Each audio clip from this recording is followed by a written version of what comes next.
Hello नमस्कार। BSc first year के लिए जो ऑप्टिक्स की सीरीज है उसको आगे बढ़ाते हैं। इससे पहले वाली वीडियो के अंदर अपन ने अर्धावर्ती कटिबंधों की बात की थी और उनकी त्रिज्या निकाली थी। और त्रिज्या आपके थोड़ा याद हो तो कितनी प्राप्त हुई थी आपको, R N equal to root N B lambda. अगर और भी गहराई में जाओ तो ये प्राप्त हुई थी N square lambda square upon 4। फिर बाद में ये कहा था कि लेमडा अगर कम है तो लेमडा स्क्वायर और भी कम हो जाएगा, और ये आ गया था लगभग आर एन का मान रूट एन बी लेमडा। ठीक बात है ना। अपन ने इस प्रकार से ये कटिबंध भी बनाया था, एनवा कटिबंध। और अपन को अब मैं जो बात करूंगा वो बात करूंगा कि एनवे कटिबंध का क्षेत्रफल पूछ लिया जाए। क्या पूछ लिया जाए? क्षेत्रफल यानी एरिया पूछ लिया जाए।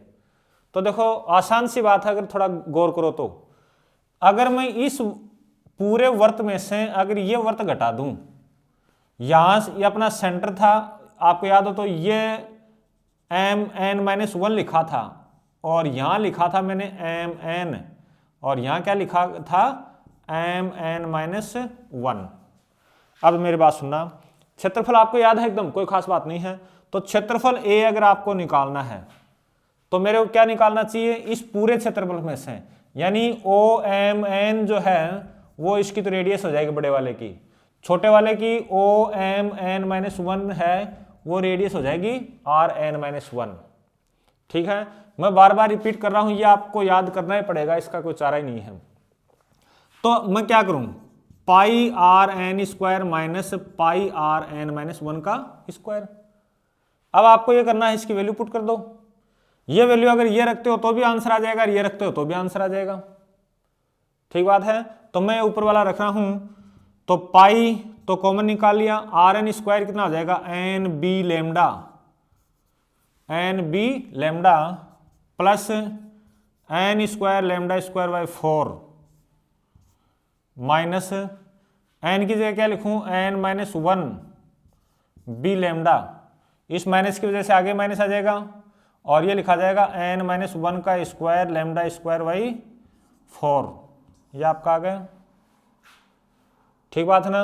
अब देखो थोड़ा एन बी लेमडा इसको इससे काट सकता हूं, तो ये देखो क्या प्राप्त होगा, ये आ गया। और चलो एक स्टेप और करते हैं, यहां से लिखा जाएगा n square lambda square by 4 minus और माइनस क्या हो जाएगा प्लस बी लेमडा हो गया।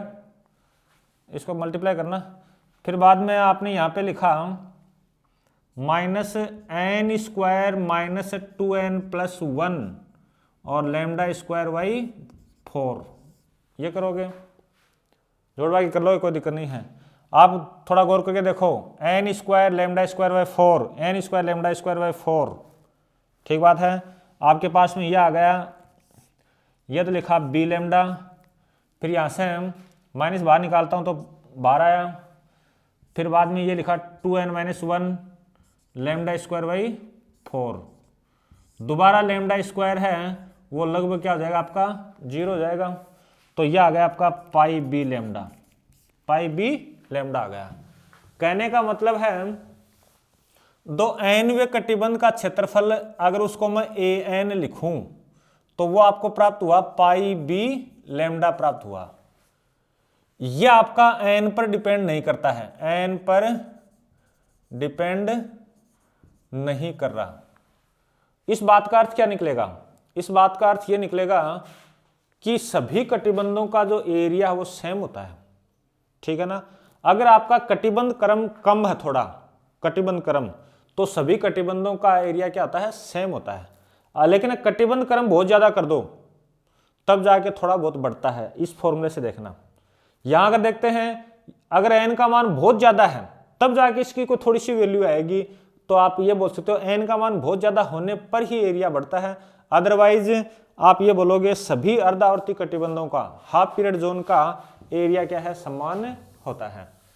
इसके बाद में एक बात देखो, ये पूछी जाएगी आपको नंबर 3 कि अर्धावर्ती कटिबंधों से पी पर जो प्रकाश पहुंचेगा उनमें पथांतर कितना, तो मैं बार बार बोल चुका लेमडा बाय 2 है। फिर बाद पथांतर इंग्लिश में पाथ डिफरेंस, फेज डिफरेंस कितना है, पाई है, ये बार बार बोल ली। और समांतर कितना है, t/2 है, ये बात भी बोल दी। और इन्हीं तीनों के कारण इसको क्या बोलते हैं, अर्ध बोलते हैं। क्या बोलते हैं, अर्ध। सारी चीज आधी आधी हैं, ये भी आधा कर दिया, ये भी आधा कर दिया, और ये भी आधा कर दिया, ठीक है ना। फिर बाद में अगला पॉइंट आता है कि P पर तीव्रता कितनी होगी, इंटेंसिटी है वो कितनी होगी। तो देखो इसको आप ऐसे समझना, इसमें तो प्रैक्टिकल है अपना। ये आपका एनवा कटिबंध यूं कर दिया, ये सेंटर और ये आपका P, ये डिस्टेंस B तो है। अच्छा, फिर बाद में देखो अपन ये लिखे हैं, बात इसकी हो रही है एनवा कटिबंध की। अच्छा, यहां से ये डिस्टेंस M1 अपनी हो जाएगी, M1 ये पॉइंट, ये परपेंडिकुलर अपने एक लाइन खींच दें, या स्पर्श रेखा, ये कोण माना कि θn है, कोण कितना है, θn है। तो देखो तीव्रता बिंदु P पर nवे अर्धावर्ती कटिबंध के कारण तीव्रता, देखो किन किन बातों पे डिपेंड करती है, आप अलग अलग लिख सकते हो। अगर एक तो क्षेत्रफल पर, क्षेत्रफल ज्यादा तो आपका P पर तीव्रता भी ज्यादा होती है। फिर बाद में दूसरा एक आपका है θn पर, अगर आपका P थोड़ा और पास में आ जाएगा, θn अगर कम है, θn का मान अगर कम है तो P पर तीव्रता भी कम होती है, ठीक बात है। इसके बाद में नंबर थर्ड, एक अपन इससे औसत दूरी, एक क्या बताया मैंने, औसत दूरी पर भी डिपेंड करता है। तो देखो इसको कैसे लिखें, औसत दूरी को चलो ऐसे लिख दिया x बार, an आपका क्या है, पाई बी लैम्डा, θn की निर्भरता है आपकी 1 + cos θn के अनुसार। मैंने क्या बताया कि अगर ये ज्यादा तो तीव्रता भी ज्यादा। फिर बाद में देखो इसकी औसत दूरी ज्यादा है, यहां से डिस्टेंस ज्यादा है तो इसके व्युत्क्रमानुपाती, और ये अपने निकाला था एक बार b + 2n-1 λ/4, लास्ट में निकाला इससे पहले वाले वीडियो में। तो परिणामी तीव्रता कितनी हो जाएगी, E0n बोल दो या n बोल दो, समानुपाती पाई बी लैम्डा, ये तो एरिया हो गया, और 1 + cos θn इसके समानुपाती। इसके बाद में नीचे डिस्टेंस लिख दें P + 2n-1 λ/4, ये आपका फॉर्मूला आ गया। साथ साथ आप ये भी जानते हो कि कर्मागत कटिबंधों से, जैसे एक कटिबंध ये कर देता हूं, इसकी कला और इसकी कला के बीच में पाई कलांतर होता है। कितना कलांतर होता है, पाई। और पाई को अपन बोलते हैं विपरीत कला। क्या बोलते हैं, विपरीत कला। यानी इसको मैं ऐसे बोल सकता हूं, अगर इसकी इंटेंसिटी को आप यहां पर पॉजिटिव लेते हो तो ये क्या लेनी पड़ेगी आपको, नेगेटिव लेनी पड़ेगी। कहने का मतलब ये है, आप देखो अगर कर्मागत कटिबंधों से देखो थोड़ा सा कर ही देता हूं, इसको ऐसे लिखा है इसने भाई बुक के अंदर, E0n समानुपाती पाई बी लैम्डा और 1 + cos θn और b + 2n-1 λ/4। आप लोग साफ साफ देखोगे कि माना कि E01 तो है पहले अर्धावर्ती कटिबंध के कारण तीव्रता, और E02 है दूसरे के कारण। ऐसे ही nवे कारण तीव्रता कितनी है, E0n है, कहां पर, P पर।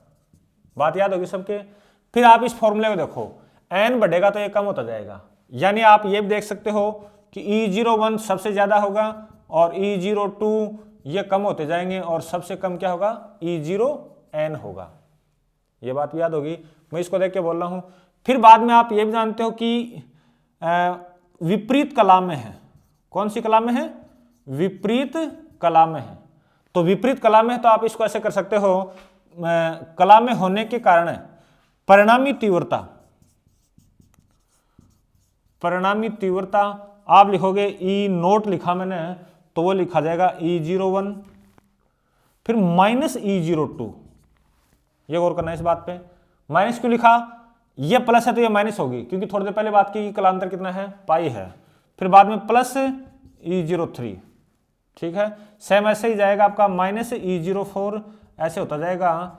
और फिर लिखेंगे -1 की पावर, क्या लिखना चाहिए, 2 पर नेगेटिव करना आपको, तो आपको करना चाहिए n-1 कर दो, 2n-1 कर दें, नहीं 2n-1 नहीं करेंगे, n-1 और en। बात याद होगी सबके। अरे इसका मतलब ये लगाना, रख के देखो, 2 रखो वहाँ पे, 2 -1, -1 की पावर 1 माइनस आ जाएगा। 3 रखेंगे तो 3 -1, 2 -1 की पावर 2 पॉजिटिव आ जाएगा, ऐसे चलता जाएगा।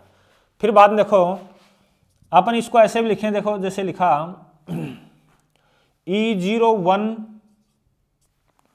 इसको तोड़ दें या फिर इसको तोड़ें, चलो ऐसे करते हैं, E01/2 और E01/2 ये कर दिया। फिर माइनस E02 है ही, और इधर से आएगा E0/3 और E03/2, इन दोनों को तोड़ा है। अच्छा, ये प्रोग्राम चलता रहेगा अपना, आगे तक चलता रहेगा।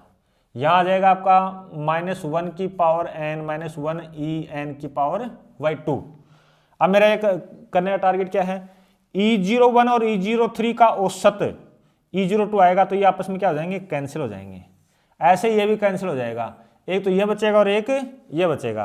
तो आप अपने पास में आ गया E01/2 प्लस -1 की पावर n-1, और ये लिखा En की पावर En/2। अगर n बहुत अधिक हो, n बहुत अधिक हो, तो आप En को लगभग क्या ले सकते हो, 0 ले सकते हो, और आपके पास में E0 जो है वो प्राप्त हो जाएगा, लगभग E0/2 प्राप्त हो जाएगा। तो आप इस प्रकार से थोड़ा ये समझो इस बात को। अरे ये क्या है, इन दोनों को मिला के लिखूंगा तो E01 प्लस E03/2, और ये E02 आएगा, ये प्लस का और ये माइनस का आपस में कैंसिल हो जाएगा। इस प्रकार से आप परिणामी तीव्रता ज्ञात कर सकते हो। तो भाई ये अभी अपना कंप्लीट होता है, ठीक है। थैंक यू, बहुत बहुत धन्यवाद।